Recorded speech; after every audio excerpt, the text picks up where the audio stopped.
Kayno siya.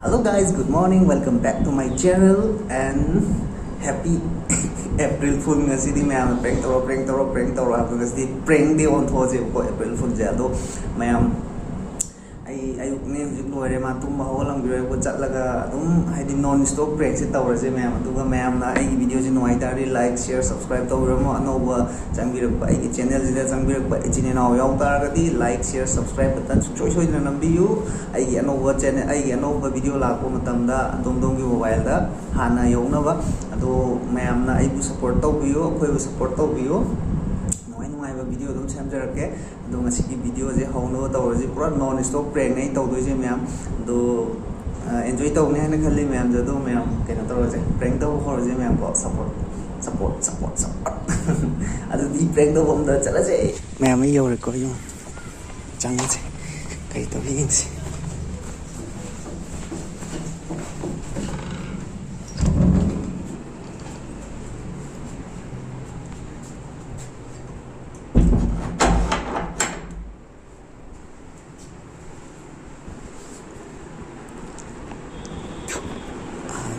no.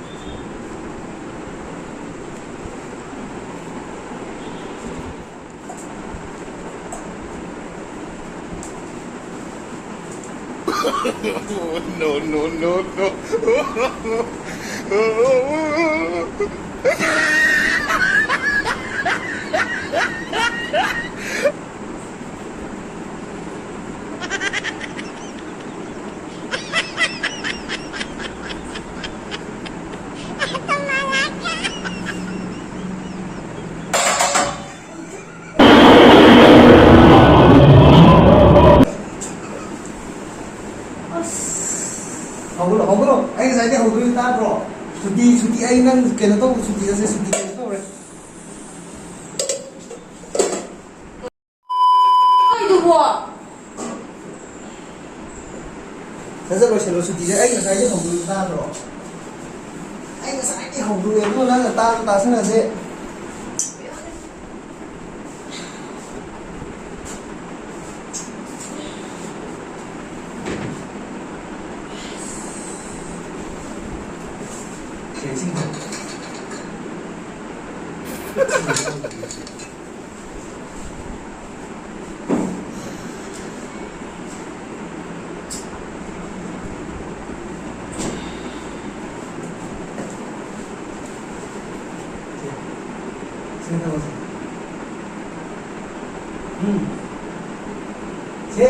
xin ra ô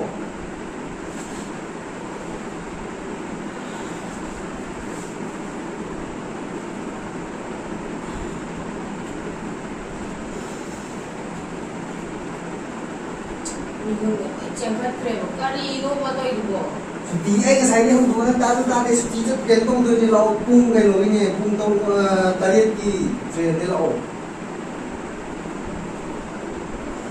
chắc là rồi chơi rồi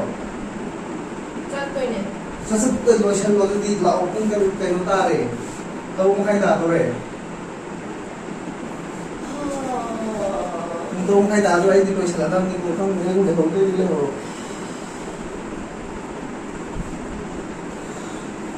Nang mo handak thada thukpa yaroi na hai gidai ne. Thuktoy. Yadara ko. Yadare.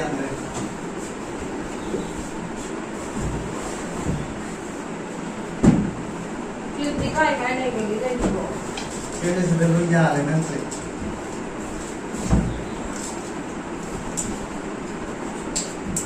Lero ko. Kaya say ni sila star tayo. Asin ko iro. Asin mo ni sa lo eh. Thiền đi ra bụng tục.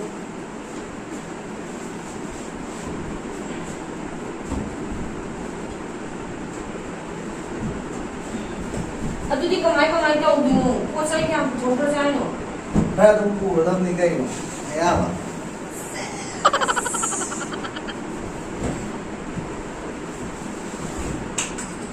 Kayo din kalido ko. Ji, unta.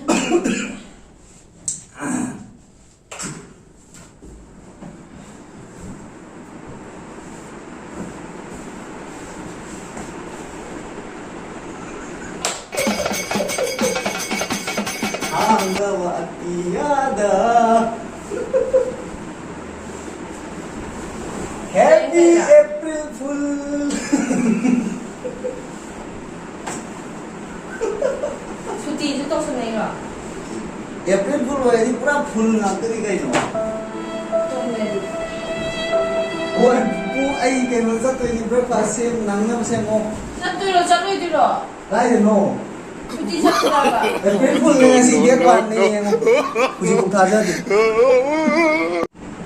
Ai hujikne tumningena ma tawko thabakto ai tasingna khangngebo khangnaje mihunje hadi chenkhattana ngakta ai tumningena mai tawradi padi rupa khatnina ko khangbagi mihun chenkhatto adu tawbo hada ai monda oina prank tawsangebo waji kai toge engebo wanda sanage noi ngane wanda sanaw haidana chap sare dei tadima ayam tening we hoji matha san ge kham prengyam tongning we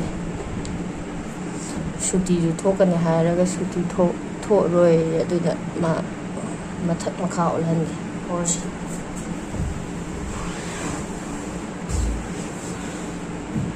tamo isane ke lom daw re school ni hon ma dung ngam ne ba Sorry, hon mangam drama. Oh no. Khangil lay sorry, hon mangam drama.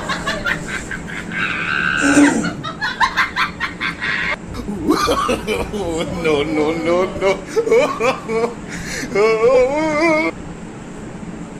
Tidak harus main tuh orang kena ini.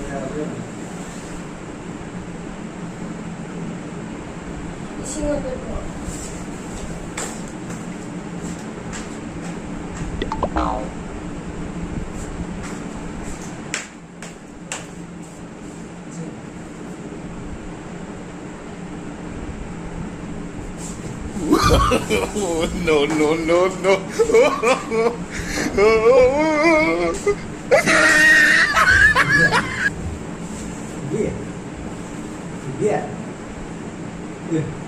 Dia.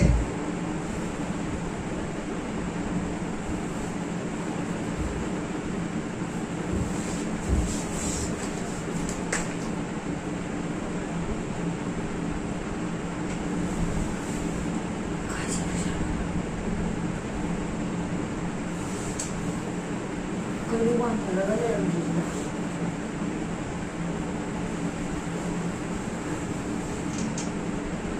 Keluar dia ada belum macam tu.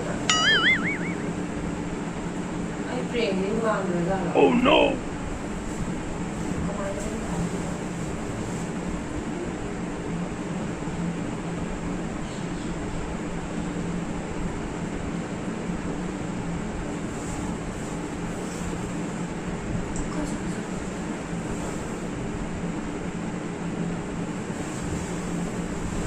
Keluar dah minggu mau kau jangan kau.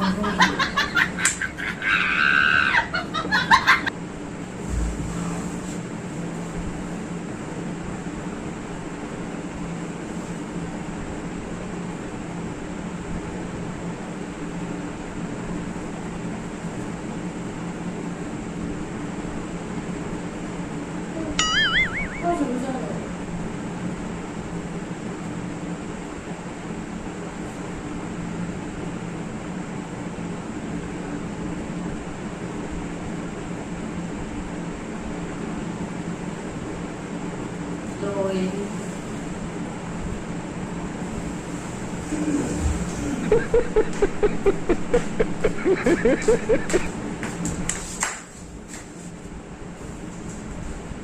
Jangan lupa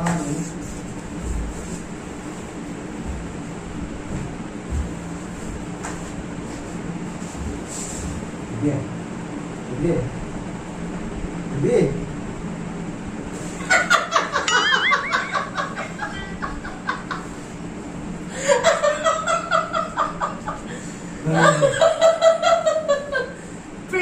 ꯈꯪꯅꯤꯡꯕ꯭ꯔꯥ ꯑꯗꯨꯅꯦ ꯌꯥꯏꯁꯜꯂꯒ ꯃꯦꯠꯂꯝꯕꯖꯥ ꯑꯉꯥꯡꯁꯦ ꯍꯧꯗꯣꯛꯏꯅꯦ ꯀꯅꯥꯏ ꯑꯉꯥꯡꯅꯣ ꯁꯤ ꯀꯩꯅꯣꯗꯣ ꯃꯁꯤꯗꯣ ꯐꯤꯜꯗ ꯁꯨꯡꯇꯥ ꯇꯥꯗꯦꯕ ꯀꯃꯥꯏꯅ ꯇꯧꯔꯤꯅꯣ ꯃꯤꯁꯨ ꯍꯧꯒꯠꯂꯝꯃꯤꯗꯨ ꯄꯥꯈꯠꯄ꯭ꯔꯥ ꯌꯨꯅꯤꯠꯇ ꯐꯣꯟ ꯇꯧꯒꯦ ꯇꯧꯔꯝꯃꯤꯅꯦ ꯒꯥꯔꯤ ꯄꯨꯔꯛꯑꯣꯅ ꯑꯩꯗꯤ ꯀꯩꯅꯣ ꯋꯥꯟꯗ ꯌꯥꯔ ꯀꯥꯏ ꯆꯠꯈ꯭ꯔ ꯍꯨꯏꯊꯨꯁꯤꯗꯤ ꯄ꯭ꯔꯦꯡ ꯇꯧꯏꯅꯦ ꯑꯩꯁꯨ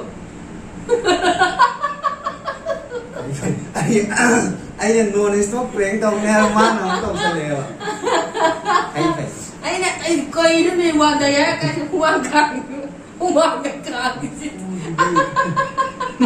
ꯍꯨꯃꯥꯡ ꯈꯥꯡꯉꯣ ꯍꯨꯃꯥꯡ ꯃꯌꯥꯝꯗꯣ ꯍꯧꯖꯤꯛꯀꯤ ꯑꯩ ꯀꯔꯤꯅ ꯇꯧꯔꯤꯁꯤꯕꯣ ꯑꯩ ꯌꯨꯅꯤꯠꯇꯒ ꯐꯣꯟ ꯇꯧꯒꯦ ꯇꯧꯔꯝꯃ ꯑꯁꯤꯗꯤ ꯑꯉꯥꯡ ꯅꯥꯀꯟꯗ ꯊꯪꯅꯕ ꯑꯃ ꯂꯩꯕ ꯊꯣꯡ ꯌꯥꯝ ꯀꯥꯎꯔꯕꯅꯤ ꯇꯥꯗꯕ ꯋꯥꯅꯤꯗ ꯀꯃꯥꯏꯅ ꯇꯧꯔꯤꯅꯣ ꯃꯤ ꯇꯨꯝꯃꯝꯒꯤꯅꯤꯌꯦ ꯏꯁꯥ ꯉꯜꯂꯤ ꯁꯨꯝ ꯇꯨꯝꯗꯕ ꯍꯨꯃꯥꯡ ꯐꯥꯛꯀꯟꯕ ꯃꯌꯥꯝ ꯇꯧꯕ ꯌꯥꯕ ꯊꯕꯛ ꯅꯠꯇꯦ ꯁꯤꯒꯨꯝꯕꯁꯦ ꯇꯧꯒꯅꯨꯀꯣ ꯌꯥꯔꯕ ꯄꯦꯜꯂꯕ ꯄ꯭ꯔꯦꯡ ꯑꯩꯒꯤ ꯄ꯭ꯔꯦꯡ ꯁꯛꯁꯦꯁ ꯑꯣꯏꯔꯦ ꯑꯩꯅ ꯍꯥꯏꯗꯤ ꯃꯥꯅ ꯇꯧꯔꯛꯄꯗꯨꯒꯤ ꯃꯇꯨꯡꯏꯟꯅ ꯇꯧꯕꯅꯤꯗꯅꯀꯣ ꯅꯨꯡꯉꯥꯏꯖꯩ ꯑꯩꯅ ꯈꯜꯂꯤꯅꯤ ꯀꯩꯅꯣ ꯋꯥꯟꯗ ꯔꯤꯚꯦꯟꯁ ꯁꯛꯁꯦꯁ ꯑꯣꯏꯈ꯭ꯔꯦ ꯑꯩ ꯀꯩꯅꯣꯅꯤ ꯋꯥꯟꯗ ꯌꯥꯔ ꯀꯥꯏ ꯆꯠꯈ꯭ꯔꯖꯥꯠꯅꯣꯅꯦ ꯈꯜꯂꯨꯔꯦ ꯑꯗꯨꯗꯤ ꯃꯌꯥꯝ ꯑꯩꯒꯤ ꯄ꯭ꯔꯦꯡ ꯁꯛꯁꯦꯁ ꯑꯣꯏꯈ꯭ꯔꯦ ꯂꯣꯏꯁꯤꯜꯂꯒꯦ ꯃꯌꯥꯝ ꯑꯩꯒꯤ ꯄ꯭ꯔꯦꯡ ꯁꯛꯁꯦꯁ ꯑꯣꯏꯔꯦ ꯍꯜꯂꯣ ꯒꯥꯏꯁ ꯇꯨꯝꯕ ꯍꯧꯒꯠꯂꯛꯑꯦ ꯃꯥꯁꯦ ꯄ꯭ꯔꯦꯡꯁꯦ ꯁꯤ ꯇꯧꯔꯒ ꯂꯣꯏꯁꯤꯜꯂꯗꯧꯅꯦ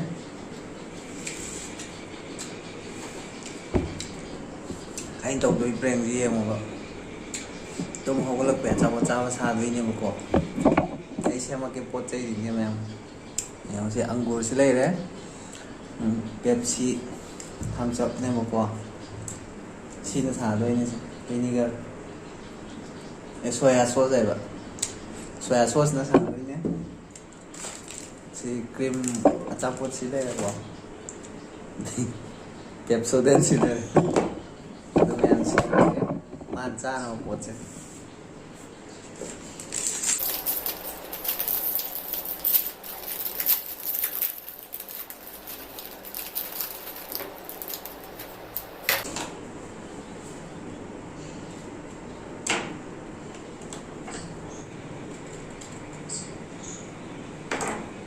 क्रीम से लेना सीधे ही चाट हो गए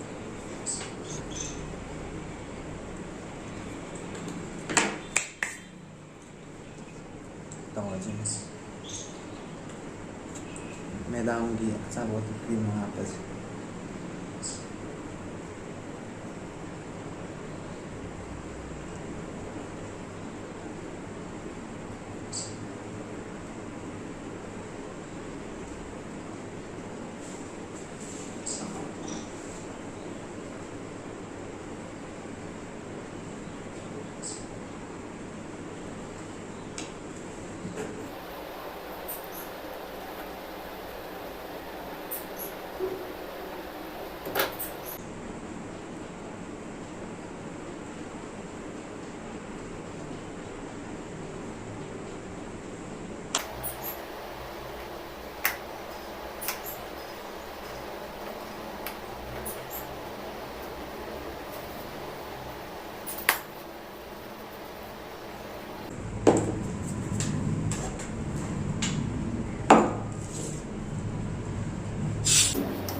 सिनाएगी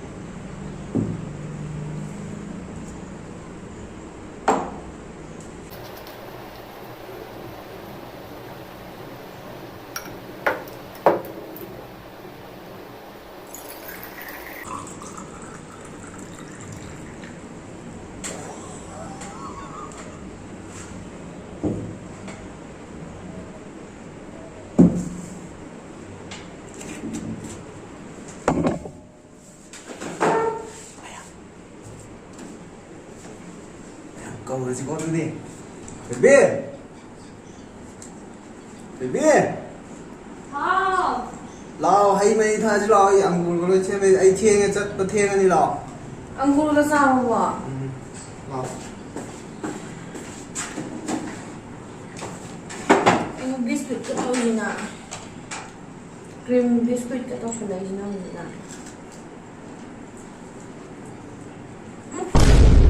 Cái đó nữa.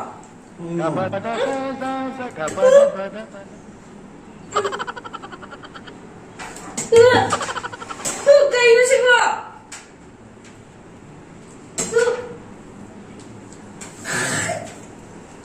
Cây nó xinh quá. Xinh cây nó xinh cây nó. Sao cream này chắc thật rồi. Cây cream nó xinh quá. Ai chơi gì cream. Expiry malida. Expiry na te. Colgate mo nam ne. Kayo na nung ito na. She is bright na kayo no. Gì?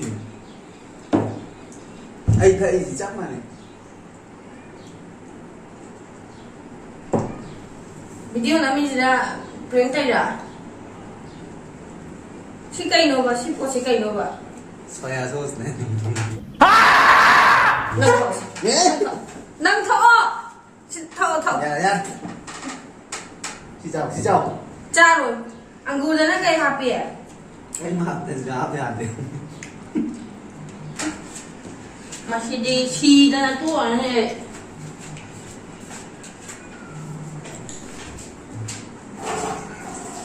Mày giật rồi. Đang xin bị thay. Đó là xem mày kia lọ. Kali mahal no di gitu ba? Sida kira. Howji gitu no sa? Nanti sida. Na ba sige video kunam jina ai si do mal bo. Si hai me hero sing bagia. Aneh. Dang han tha yi yong. Ada thao yi. Yin ga ba thao ba. Na tab ra. Nanti. Adu de si ra. Thao.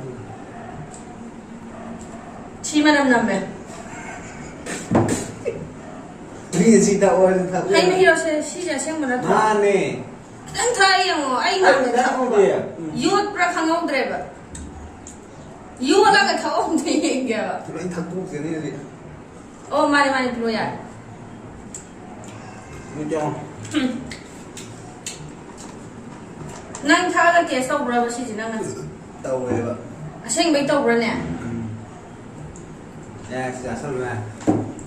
Cái nó xí cái nó gì mà hao ông tàu nào vậy? Làm thuốc rồi à? Anh bị ra nè. Anh nhà hàng bị expiry rồi ra là khăn lên vậy, ông sao vậy? Ma'am, anh món này revenge xong rồi cái này có sung thôi thế nào? Làm giả thì revenge xong á. Ok, I'm ready. Một pin này đi là rồi. Anh đi khăn lên cái nung đinh gì đó bu. Cái nó biscuit cái thuốc này gì bu nó khăn lên vậy nhỉ? Nhưng mà cha ninh đang có thuộc cho nên mà lên à, cần bảo. Anh đi em. Nè nè. Si kêu anh lôi xuống đi. Anh bazar sa si gạt hai gì đi. Tập số nào cái gì nhiều năng khăn lên bazar sa si pot lên gì hai gì chụp prank rồi. Prank đâu được ba. Tao rồi lôi đây prank tao rồi. Mai charger tu ya de. Anh charger ya rồi. Adu tu lấy bi cái tao này, adu tu mai prank tao rồi. Thu rồi cái tập số nào cái lấy được cái đầu tư đó xin này. Adu đi em.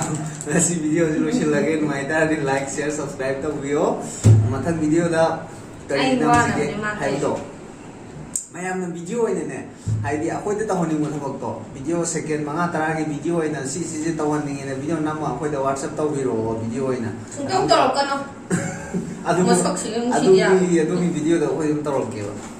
Dear hai tare ko, dear challenge ko mo ko. Mayam na smile dah happy lo. kano tamogi masamdo pukok na phoi video namiro na namoge adudi ma'am ngasi go inadi ma'am dagi bye bye tawrage next video da muk thengnaraje ngasi go inadi bye bye mathang da magi anai no video na mo kan bye bye see you next time bye. bye